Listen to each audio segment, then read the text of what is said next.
Hello. So I'm from Dubai. That's what Dubai used to look like. But I feel like I'm in New York or something because it's freezing. I've had 3 coffees since this morning and I'm still really cold. How many of you are really freezing at the moment? Yeah? Okay, so this is not normal Malaysian weather. Okay. Thank you so much for coming here. So the topic that I'm going to talk about is how to create... I think I have a problem with my slides. Give me a quick second. I thought this was well tested.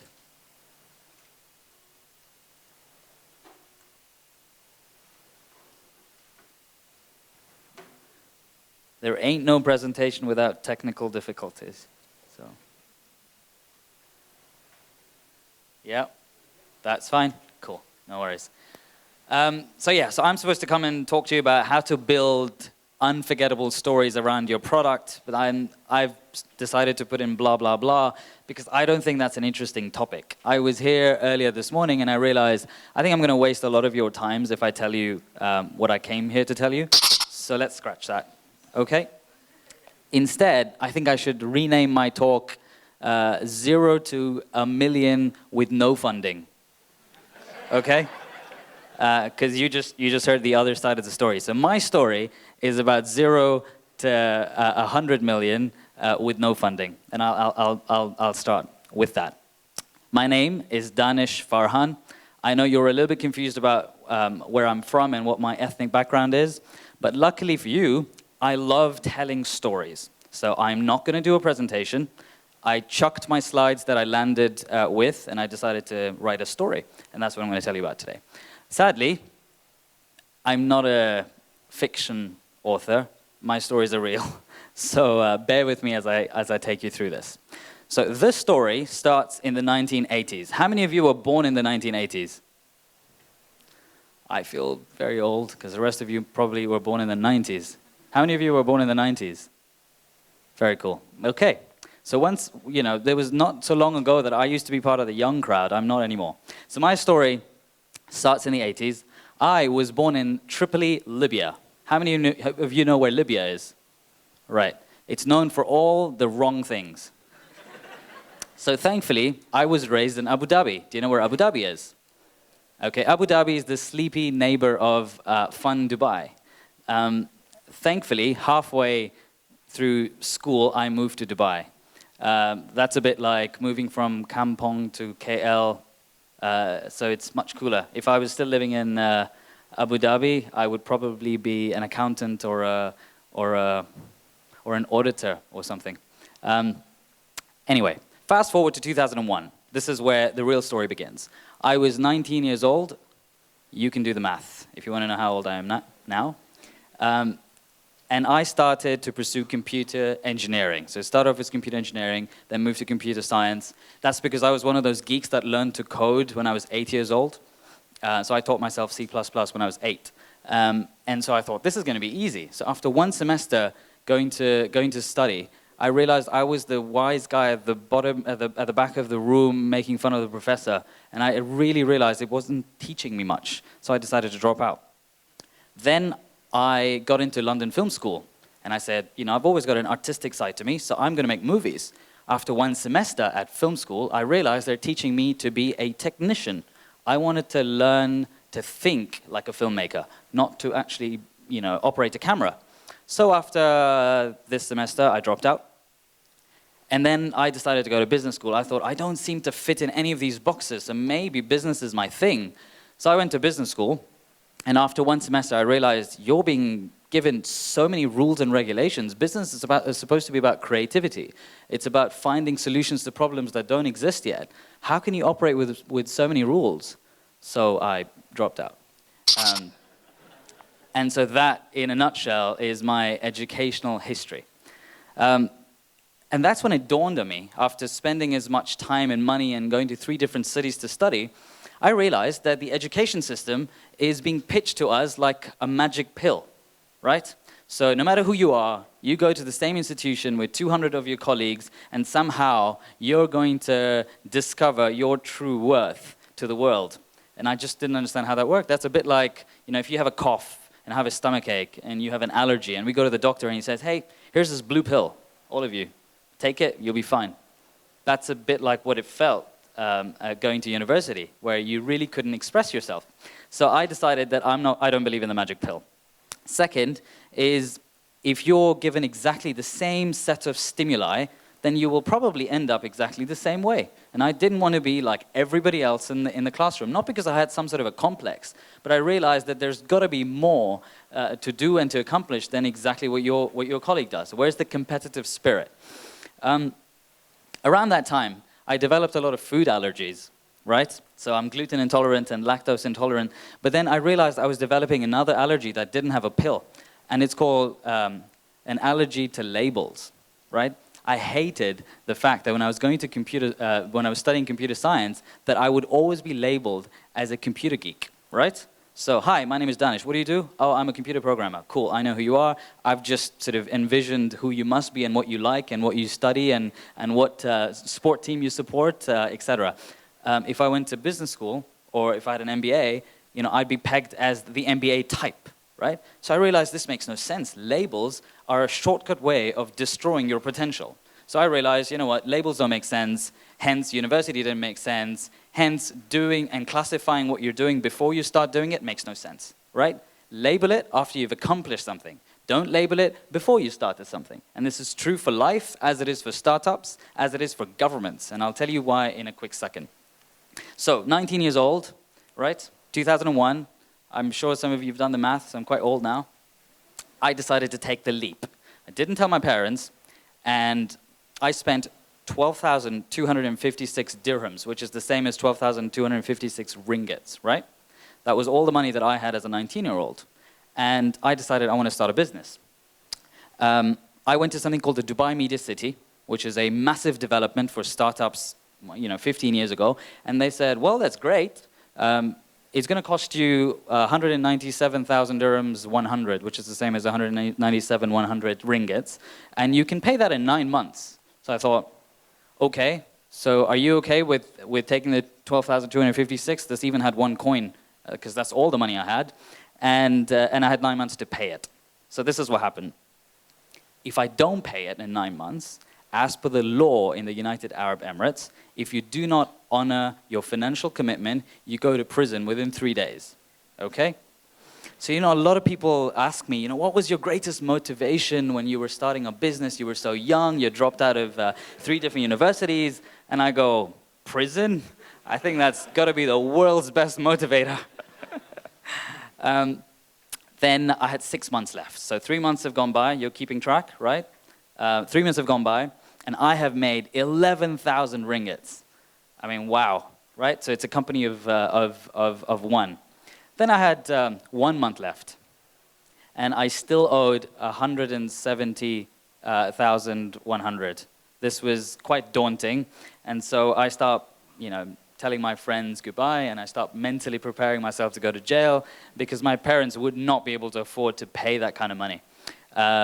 And just around then, so this is what my typical day looked like, right? In the morning, I would put on a suit, and I would go and do meetings. In the evening, I would go and borrow Photoshop for Dummies and Flash for Dummies and C++ for Dummies, and I would read those books so that I could actually code and build prototypes. And the business that I started at that point was a web shop, right? In 2000, it was a big deal because the Middle East hadn't really embraced the web yet.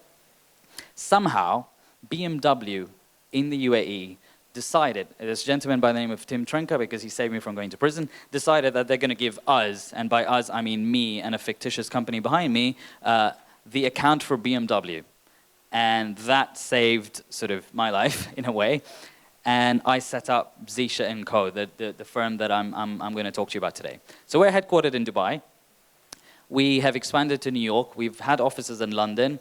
And as of 3 days ago, the gentleman who just came to take a photograph, Chris, has established a presence for us here in Kuala Lumpur. So I'm really excited that I'm going to be coming back here a lot more, and we're working with the Impact Hub that Chris runs. So yeah, lots more to talk about out there. So what do we do exactly? We're not an ad agency, right? We're not a web studio, and we're not a McKinsey.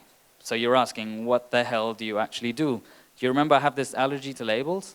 right? So there you go. So each one's a label, and we realized when we go to clients, we can't actually explain what we do unless we demonstrate it. So principally, we understand business from the guts. So although we've been running a firm that's a consulting firm, we invest in our clients all the time. Now this is quite bizarre, right? Clients come to us and say, can you serve us? And when there's a new opportunity, we say, hold on, can we actually invest in this venture? So then I'm sitting on the same side as you, and we both care about this venture. So it's not, you know, supplier and vendor. So we understand business, and we build strategy. We combine that with the ability to tell good stories around brands. Now, it doesn't matter whether it's a startup or it's the government of Dubai, and I'll tell you about that in a quick second. When we start combining these two things, we realize that we've actually come up with something quite cool. This doesn't necessarily have a label yet. So the only label I'm not allergic to is the one that I create, right? Because then I've built it, so I don't have an excuse. So we started realizing that when you combine two disciplines that don't coexist and play well together, you come up with something quite powerful. And that, to us, is what I call hybrid thinking, right? You start with A in mind, but as you're proceeding towards A, you realize B is actually more valuable or important. The concept of pivoting is now become quite commonplace, right? But imagine the concept of pivoting being the fundamental value that derives a plan, a business plan for you, or a product roadmap for you. So you know that nothing is certain, and you're going to have to combine things that don't exist together, right? Design thinking, so left brain and right brain together. Some of the work that we've done, I'm just going to very quickly go through this because I'd love questions towards the end. So my firm has built Dubai's national brand identity. And by that, I mean, if you've ever heard of Dubai in the newspapers or on television, Brand Dubai is something that we conceived, create, and manage for the government of Dubai. Have you heard of Qatar, right? So we have nothing to do with the scandal of bribery and corruption, I promise. And so what we did is we worked with the Qatari government for 2 years to actually conceive the strategy on how they will go to FIFA and pitch the concept of the World Cup coming to Qatar. I was in a movie when I get a phone call from the client. It's like, we've just won. I'm like, what have you won? I didn't think they would ever win. It's like, we've just won the right to host a World Cup. And I thought, oh my God, this has got to be a joke. We're quite proud of the efforts, and we continue to work with the Qatari government.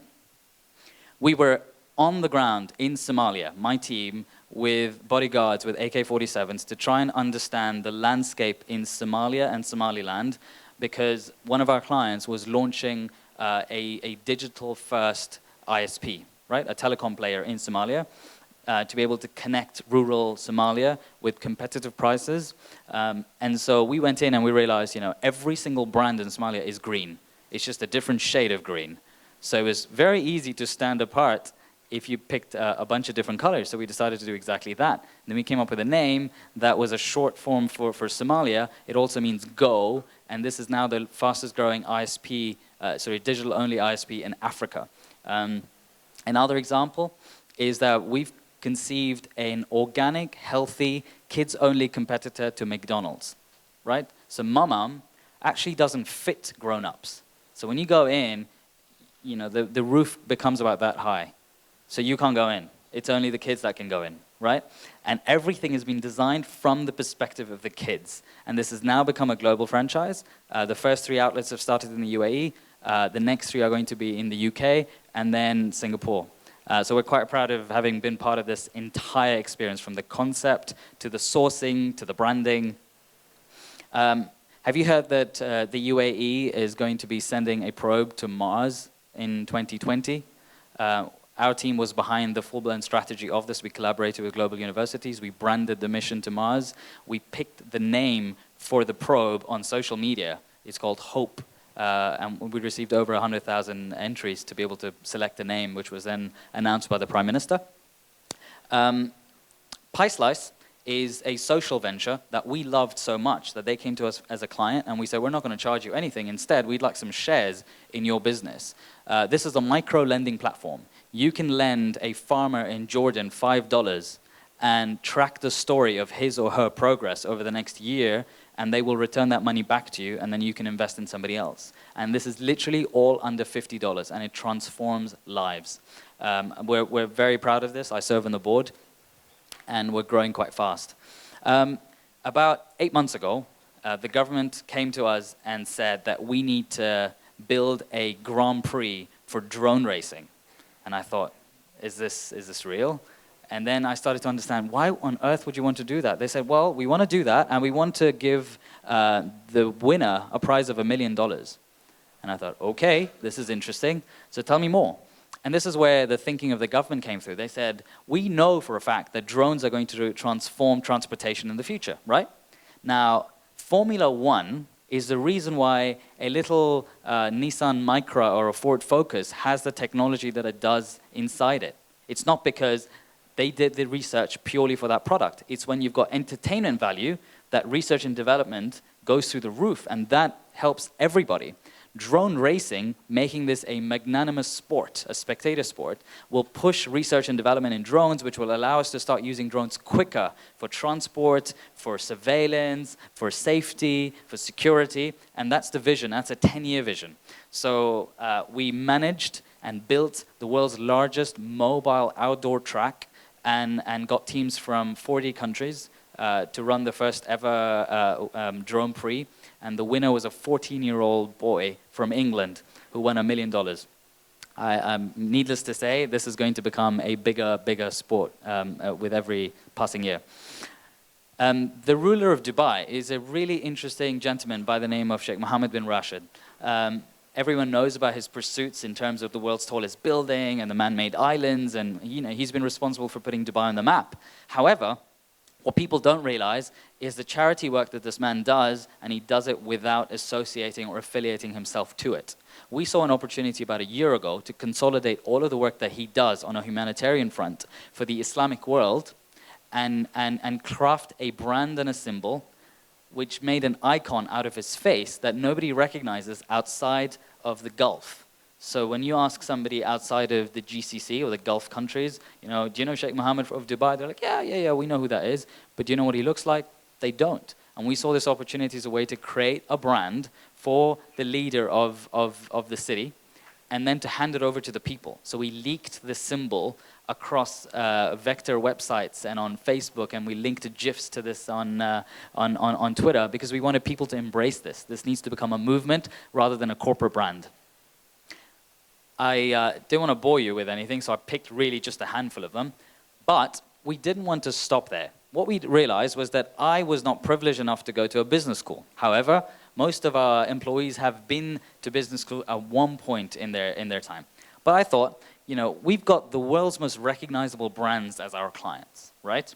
And they come to us because they've got a challenge. And they come to us and say, hey guys, here's the reality of what's going wrong in our business. Can you help us? So I realized we have this insane opportunity to play shrink to the world's best brands.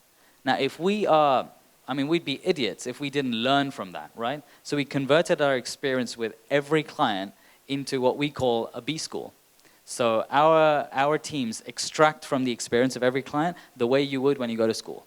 And so every member of our team allows us to do that. We diversified, we didn't stop there. We branched out into a bunch of different companies, and these were all at one point clients of ours, but we started investing in them. Division of Goods is a procurement company that works with the United Nations. Xische Technologic is a pure development firm. We were outsourcing so much development work that it made sense for us to acquire the firm. Black Sheep is our incubator and seed fund. We invest in 12 startups every year in Dubai. Nicholas Dumont is a lifestyle photography studio. Uppercase is a fashion startup aimed at men who cannot dress themselves. You'd be amazed how big that market is. It's their wives, girlfriends, or moms that buy their clothes. So with this, you do an interview once on the phone or online, and you get a box every month with 12 hand-picked items of clothing that will match your personality. And if you don't like it, you send it back, and it's a subscription fee. Grosper is a deal website for real estate and automotives. So if you want to buy a BMW 3 Series, the deal goes up. If there's 5 other people who want to buy a BMW 3 Series, you collectively get yourself a 15% discount. So this is sort of like Groupon, but for cars and for real estate. And X2 is a company that does things like Minority Report. So we do holograms and gesture recognition systems and stuff like that. Anyway, this is purely on the basis of how we decided to build our business. We wanted to invest, we wanted to mentor, and we wanted to build. That, in essence, is how we ended up doing what we're doing. I think I finished a bit early, no? I figured we could use this as a starting point. So let's not call it the end. Let's call it the beginning. I still love telling stories. Was that a boring story? I can't hear you. Ah, right, okay. So do you realize that brands can be just as interesting, right? And I'll tell you why. If you were to come across my company or any of my companies before you met me and had an opportunity to listen to me, I will be one of 100,000 companies doing exactly the same thing, yes? But I told you the story of my struggle and almost going to prison, right? And I share that with you honestly. What that allows me to do is to connect with you with a story that is human at the end of the day. What I do and what I sell is secondary. Who I am and what I stand for is primary. And that's exactly what brands need to do, and increasingly, brands do not do. So maybe we start off with something very, very simple. Let's take this across the room. I'd like to ask you a question. What is a brand? Anyone? There is no wrong answer. Go ahead. Identity, okay. Anybody else? Give it a shot. There is no wrong answer. Symbol of the business? Good answer. All right, what else? I will tell you what my version of what a brand is not. A brand is not a product. A brand is definitely not a service. And unfortunately, a brand is also not a logo. So when people come to you and say, hey, we need a brand exercise done, you know, people go, all right, yeah, I'll get you some colors, I'll get you a shape, and I'll give you a nice typeface. That is not the brand.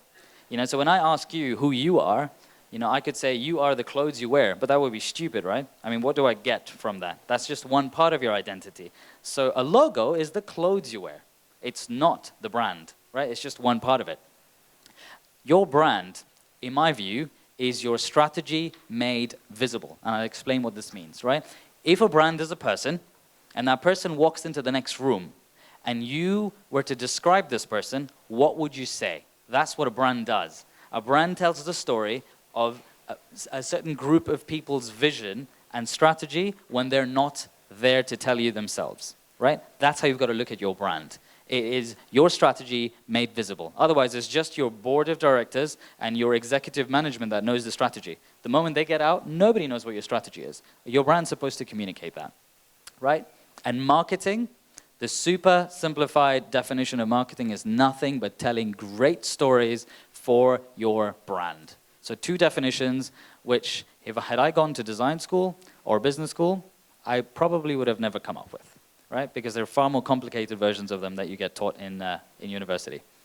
Do you realize that most people that stand for something, most people that are known today, whether it's a Richard Branson who stands for fun while you're doing something important, or Mahatma Gandhi who stands for peace. You know, you've got different people that are well known, or Steve Jobs, which is attention to detail. They stand for something that is huge, something influential, something big. As a brand, you need to find that something big to stand for. Otherwise, you don't really have a story that will make you stand apart. Successful brands have purpose, right? You're doing something not to fill your pockets with money. You're doing something because you want to create a change. Now, there may or may not be a social change. I'm not saying all businesses have to be social, but there is a change. You're trying to solve a problem that exists. And I think that is the essence of what brands need to communicate, right? So should I stop now? Are you guys still interested? Because I don't want to bore you. I know lunch is next, so I'll try and push it as much as possible before you start leaving with hunger. Okay. When most people tell you that your dream is unrealistic, and I bet you hear this all the time, right? How many of you are actually startups in this room? And the rest of you are doing what exactly?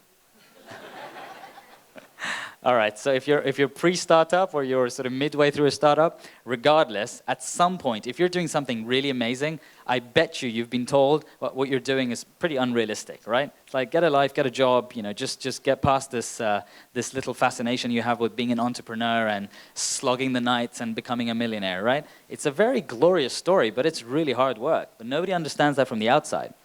Let me tell you this. In my experience, when you hear that, that is clue number one, that you're on to something big and you are not most people, right?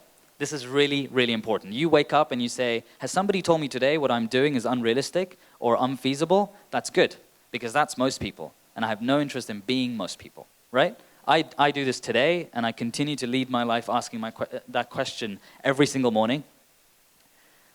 I'd like to share with you 3 lessons that I've learned doing all of the crazy stuff that I've done. The bit in the story that I left out was that I nearly went bankrupt after I made my first $1 million because I went and bought a Ferrari and a boat. That's the stupidest thing you can do, but I didn't come from a lot of money. And so 4 years after starting my business when I was 23, I was literally bankrupt after that success story. But I didn't want to scare you at the very beginning, so I thought I'd tell you now, right? And then I restarted again, and this time around, I had got it out of my system, which is not an excuse for a Ferrari which I had to sell and a boat that I could not sell. The point is, you make your mistakes, but in the process of doing that, you discover your purpose. And when you discover your purpose, everything else falls into place, regardless of what your business is today. So, number 1, you guys can take notes, you can record these, you can take photographs, it doesn't matter. Are you streaming that? Okay, if you are, I'm Danish Farhan on Twitter. Okay. Number 1, unify. Right? What does that mean? So this is really, really important. Whether you're building a business, crafting a business plan, or a marketing strategy, or figuring out your own purpose as an individual, these 3 steps have been very useful for me. What does that mean? Know who you are and believe it. This is a big problem. I know it sounds really simple, but most people who are starting something up, they start up by pretending they are something they are not. I want you to look deep inside yourselves and ask yourself that question. Am I being myself in the process of doing what I'm doing, or am I pretending to be somebody else? Most likely, you're pretending to be somebody else. And I don't mean this in a way that you're being devious or that you're trying to cheat somebody, but you're not true to what drives you inside. So number 1, unify what it is that you stand for, right? Speak with one voice. Right, so of the startups that raise their hands, how many of you have co-founders? So more than one founder, right? Okay. How many of you have employees already? Okay. So this, as you go through the growth trajectory, you start to realize becomes a big problem, right? The founder who woke up in the middle of the night with this brainchild of an idea will always know what the idea was and how to pitch it and what we stand for. When you have co-founders, you realize co-founders typically work together because they're different, right? One's an introvert, one's an extrovert. One's a coder, one's a salesman, right? So, I mean, hopefully one's a boy and one's a girl. So we've got that gap like we heard this morning. So we don't have that gap. But if you stop talking like your one voice, it becomes really, really difficult to grow your business because people won't trust you, people won't believe you. And I don't mean follow a script, but agree within yourselves what it is that you stand for and how you pitch it. Regardless of your individual identity, find a way to own the message. And this is really important. Without that, you can't unify your message, right? Leaders have faces. So just because you're the founder does not mean that you have to be the face of the company. This is a hard pill to swallow. Sometimes you will have a random nobody in the organization who just resonates really well with the audience. You notice? So if you look at the Fortune 500, there's only about 10 or 12 CEOs in the Fortune 500 that you instantly recognize, right? Because they happen to have been CEOs, but they also happen to have that charisma to become public leaders. But does that mean the 490 other Fortune 500 companies have crappy CEOs? No. It doesn't. It just means that they're not extroverts and they're not the public sort of charmers, but they're really good at what they do. So they allow others to become the face of the company. And that's okay. As a CEO, as a founder, you do not have the moral responsibility to become the face. So you're not the Pope, right? Let's vote for the Pope. So let's get somebody who's actually resonating with the audience to become the face. But that person needs to speak with that singular voice, right? Okay, so you're clear? Unify, step number 1. Figure out who you are. You know, if I wake you up in the middle of the night and ask you, what do you do? What's your business about? You should be able to tell me while you're half asleep. If you have to say, no, let me get my slide deck out, then I'm sorry, you've lost my interest. Number 2 is simplify. So once you've unified everything that you stand for and you've put it in one pile, now you simplify. What does that mean? You need to have a clear and compelling message. You need to be able to tell me in one sentence what it is that you stand for and what it is that you intend to change. I know this sounds quite generic, you know, the elevator pitch, but I can promise you. Do you know the Mars mission program that I told you we branded? This is not a joke. There is a building in Dubai called the Emirates Towers, and I got into the elevator on the 3rd floor, and I was going up to the 51st floor. And the director of the Mars mission, who I'd never met, was in the elevator with me. And I recognized his face, and I said, you know, congratulations on the new project, etc. And by then I was on the 7th floor. And then he goes, oh, what do you do? And I tell him in one sentence, this is what we've been doing, this is what we stand for. And then we got to the 30th floor. And then he goes, you know, I really need some help with pitching this story to His Highness and understanding how we can make this a global phenomenon. By then I was on the 45th floor. And then I arrived at the 51st floor, and he goes, after you finish this meeting, can you come down and meet with our board, and we'll figure out how to engage you guys. So literally, when you say elevator pitches are important, I'm really not kidding. They are important. We branded a machine that is going to have our logo on it, that is going to go all the way to Mars, which will take a year and a half, traveling at 117,000 kilometers an hour, because of a good elevator pitch, right? So it is pretty damn important. So find a clear and compelling message. Number 2, my dad has no idea what I do, so I'm still a failure, all right? Because I have not been able to communicate to my father what it is that I do for a living. So my advice to you is do better than me. Find a message that your colleagues, your customers, and your dad understands, right? If you don't, keep trying harder. So it's 15 years and I'm still trying to get my dad to understand what I do for a living. Number 3, when you realize that you've got the perfect story, right? You've written it down. You've written a vision statement and a mission statement and some core principles and some values, etc. You think you have hit the holy grail. But that's exactly when you have to start and say, actually, I'm now going to review this with some other people that have never heard of me or my business before, and I'm going to ask them what they think is important. And that's when you have to destroy anything that doesn't help your principled story. Okay? This is hard, but you have to do it. Because all of that you think is important because it was born inside of you. But it's actually not important to the person in front of you. And there's a big difference between that, right? So destroy anything that clutters the story. Number 3. So what was number 1? Number 2?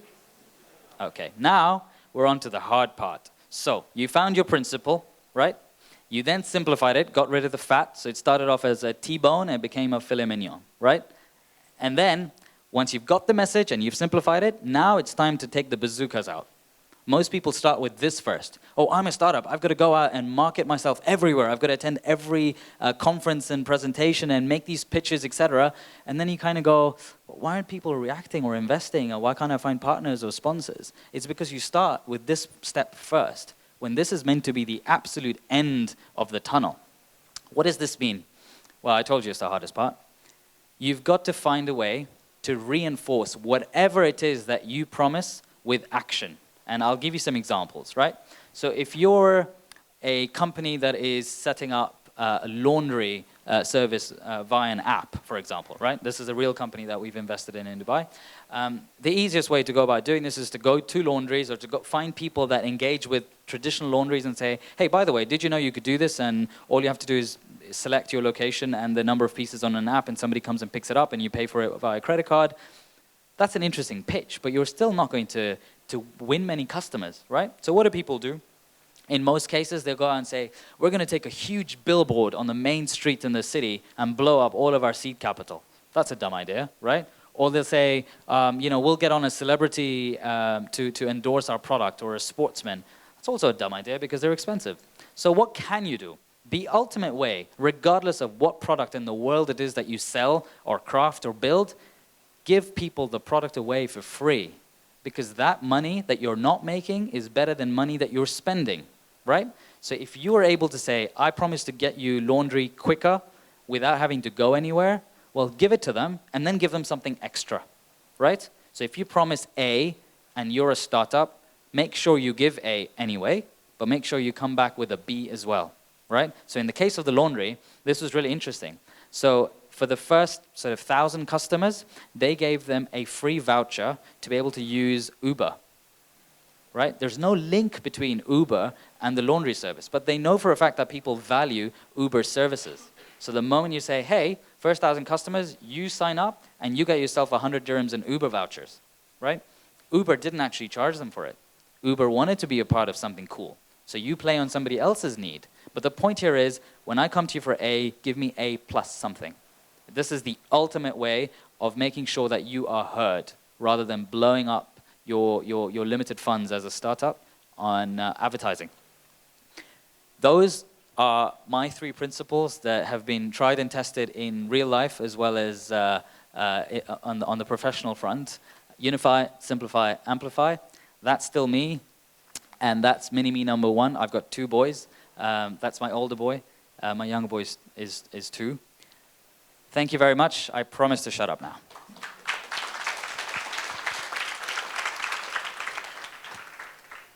Am I doing okay with time? Yes? All right. Questions? You can ask me anything in the world. Nothing's too personal or too provocative. I'm good. 15 minutes? Excellent. Yes, go ahead. Please tell me your name first. Hi, my name is Dylan. Just now you mentioned that when your client approached you, so you propose to invest in their business as well. So typically, how much do you actually charge them, and how much typically do you invest in them? Good question. Now, perfect. That's a good question. Now, this is interesting purely because you've got to realize that I told you about 0 to $1 million with no funding, right? Yes, because everything was organic and everything was reinvested, and we built a $1 million business within the first 3 years with no funding. Now, so we never had access to all that kind of money. So the way we started investing was to barter our services. Okay, so we would have a company come to us and say, can you help us with creating a new product? Can you help us with branding? Can you help us with outreach? Can you help us with partnerships? And if we were really inspired by the idea, we would say, okay, we're charging you $200,000 for this. Why don't we give you a discount and subsidize this by $100,000? In return for the $100,000, we would like some equity in your business. This really changes the nature of your relationship. That's how we started. We built our portfolio by investing in kind. So we delivered what we delivered, but we reduced our fees. Typically, if it's a large company, nobody will give you more than a couple of %, right? If you're lucky. If it's a startup, we try and go in for at least 15%, no more than that. Purely because we don't want to alienate the concept away from the founders. It still needs to be their baby, but I need them to understand that we care about this as much as they do when we invest in them, right? So it started off like that. Then we converted into saying, all right, we'll subsidize you and we'll put in some money.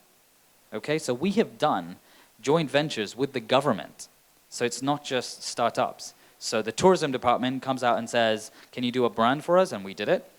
After that, we went to them and said, guys, there's an awesome opportunity to do some merchandising as the government of Dubai officially. So, you know, you would pay $100 for a Manchester United shirt rather than a knockoff that's for 20 ringgits, right? I mean, you wouldn't mind paying that. So I said, people wouldn't mind buying official merchandise. They didn't see the value of it. I got frustrated. We built a business plan and we said, guys, you know the brand that we built for you? Just license it to us, okay? We will invest, we will manufacture, we will source, and we will sell official merchandise on behalf of the government, and we'll give you a 20% share just to get out of the way, right? We did that. This is an example of how we can do that even with governments. They didn't mind that because it wasn't even something they saw value in until they started to see the P&L statements at the end of year 2. And then I had to hand it back to them. But it was worth a shot. Does that answer your question? Yes? All right, who's next? Have you got a mic? Fantastic. Yeah. Hi. Hi, Danish, Farhan.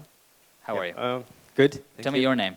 My name is Aidil. Mm-hmm. So my question is, at which point did you realize as a company that you wanted to invest in companies? Was it after the Ferrari and boat incident? Good question. I think it wasn't one of these epiphanies that I woke up with one morning. It grew and festered over a long period of time.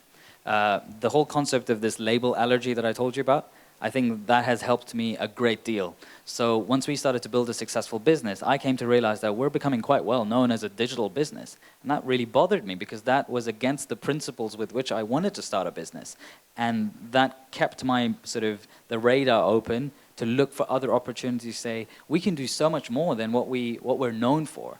So we then evolved into management consulting and strategy and branding, and that's when the opportunity for co-investments came along, and we just had to make a move for it. Obviously, it wasn't like there was a brief to say, would you guys be interested to invest? No, we had a burning enough desire to want to be part of something that we saw across the table. There was a new customer, and we said, we want to be a part of that. And I want to sit on the same side of the table as you so we can build this together, right? So it wasn't one moment as such. But it was after the Ferrari and the boat, yeah. All right, next question. Yes, go in, at the back. Myself. You're an introvert? You have a very loud voice for an introvert. Over time, my startup makes me try to voice projections Good, like good. this. It's working. My startup is very, what do you call that? I'm doing Islamic MCs for weddings. Okay. That is very loud for an introvert like me. But my question is, can you give example of when you say destroy what clusters the stories? Because we tend to, because that is our passion of doing business. Yeah. So we sometimes, we don't treat it as cluster, we treat it as important things to tell the clients or the potential customer. Okay. Can you explain? Give me an example of something that you tell clients, because then I'll tell you what's cluttering that. Okay, we are doing Islamic MCs for weddings. Okay. Because a lot of the clients are looking into something that is Islamic in values, and especially as Muslims nowadays it becomes a trend. Sure. And we provide that, and with our skills, as we are also an Islamist activist here in Malaysia. So we provide that different edge to the customer. Okay.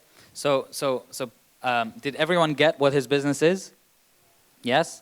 So you're already doing a pretty good job with pitching what it is that you want to say. The way I would simplify that is lean on another success story. Okay. So you realize that in the startup community in Silicon Valley, especially, you hear this a lot, right? So we are the Uber for tomato delivery. Or we are the FedEx for laundries, right? So you leverage somebody else's success to describe yourself in your industry, right? Find what that is for yourself, right? So you should be able to say, we are the blah, blah, blah of sort of traditional weddings in Malaysia, right? So you've got to leverage that. It just tells your story much, much, much faster. I don't know what a good example for you would be, but it'd be cool. It's like saying, you know, you could hire Will Smith to be the MC of your wedding. So we're sort of the Will Smith of Islamic weddings. I mean, I understand what you're trying to tell me, but find a punch-packed way of doing that. But you're already doing a good job with your story. I got it straight away. So yeah. All right, who's next? Gentleman in the red shirt. Do you have a mic? Ravjit, am I doing okay with time? Good. Good afternoon. Hi. My name is Lingesh. So you speak about a product or a startup. Once you unify a product, you simplify it, you now have a good story to tell. Yeah. And then you need to go and market it. So most people roughly know which channels they need to market it. Yeah. But sometimes a lot of good stories don't get told well out there. What is your framework to actually take a story and actually make it known to people out there? Okay, that's too broad a question because no two stories are the same and every story has its own kind of values that you can leverage.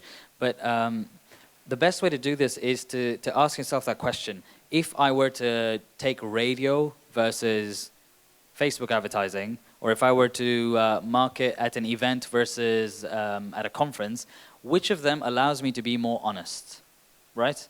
So fundamentally, keep this question linked to honesty. If you come across as being more honest with whatever channel it is that you engage on, you're more likely to get some sort of buy-in than looking like you're just making a pitch.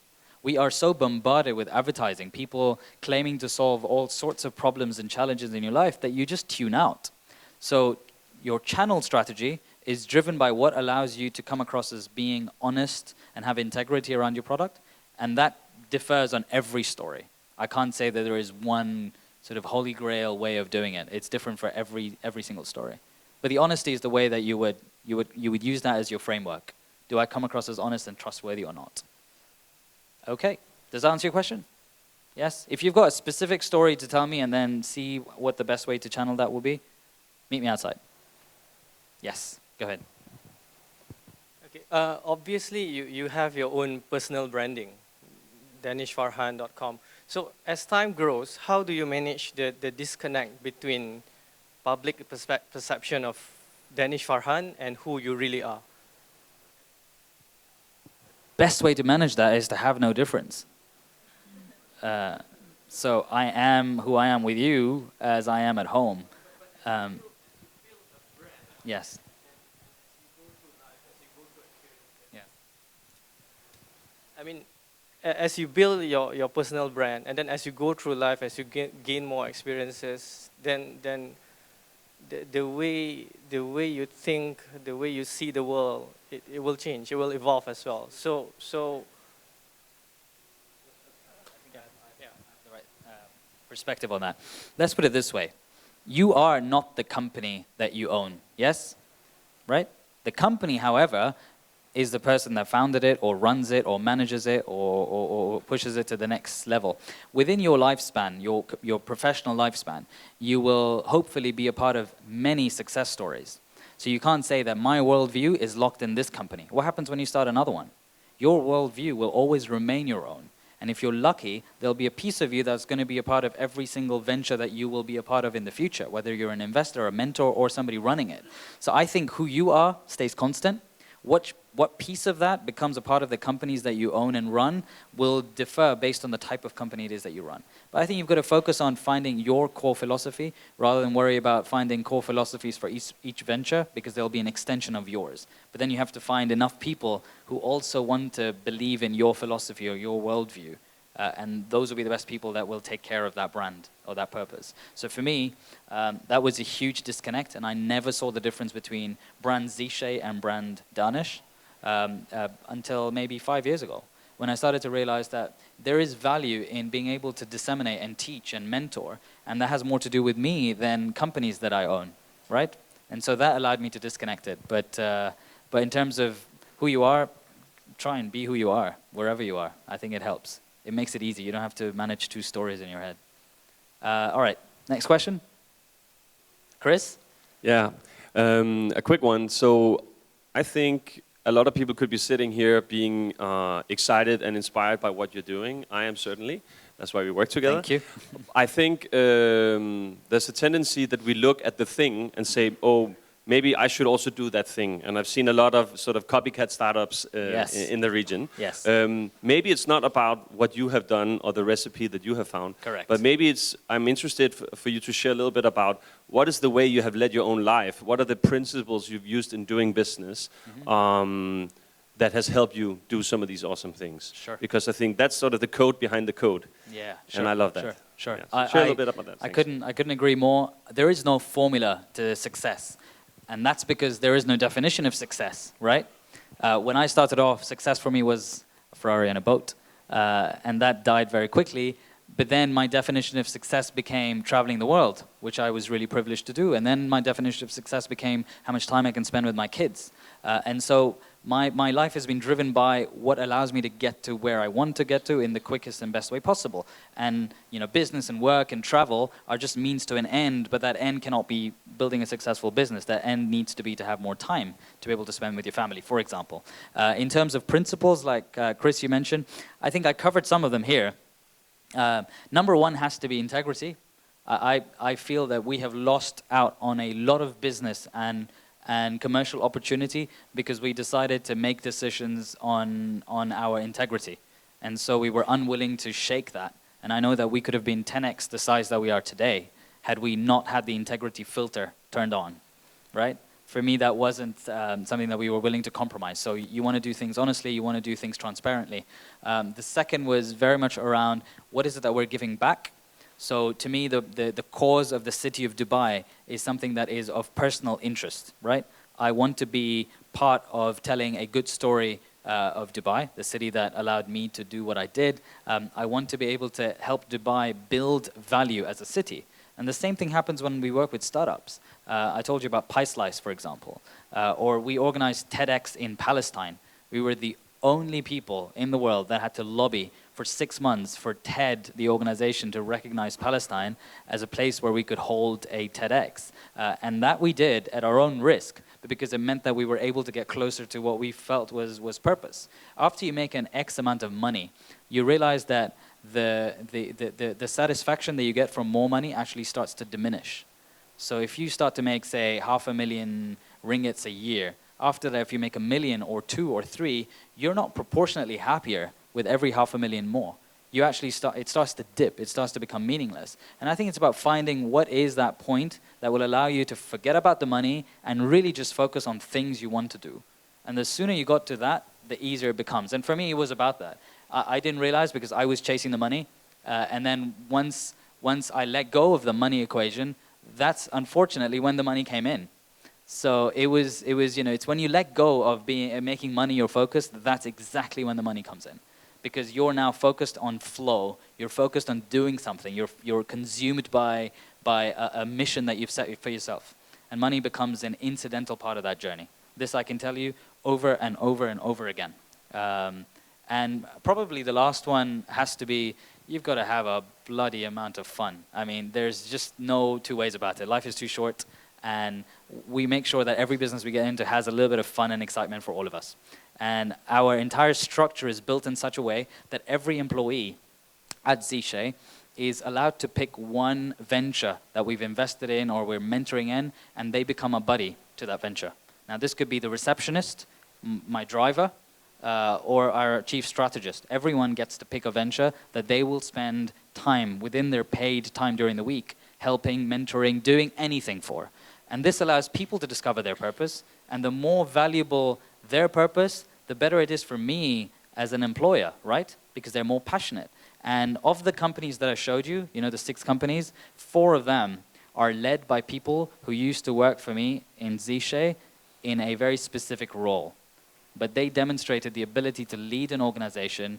I was in a position to give them an opportunity to take that on and build it as their own venture. And today they're successful entrepreneurs in their own right. And they joined me as a designer or as a social media executive. So I think there's got to be a sense of doing things that is guided by that principle and doing it in a way that you impact more than yourself. And lastly, have a good time doing it. All right, any more questions? Yes, I have a question. I don't see you. Where are you? Behind the pillar. Oh, okay, right. Okay, let me... Oh, where are you hiding? Yeah, Okay. Okay. Oh, hi, I'm Winston. I work as a cinematographer and a filmmaker. Yeah. I'm wondering if the KL office You made it through film school. Yes. Okay, office. good. Wondering if the KL office is hiring. Sorry, wondering? The KL office, is it hiring? Is it hiring? Oh, Yes. good question. Actually, Chris, can you wave? Yes, hound him, not me. Okay, that answers my question. Who's... Thanks. Who's next? Last question. Okay, make this count. Make it difficult. Go on. So I have a lot of respect on how you've actually developed all these beautiful ideas along the way. But what I would like to know is your thoughts and probably an advice to all of us and aspiring entrepreneurs.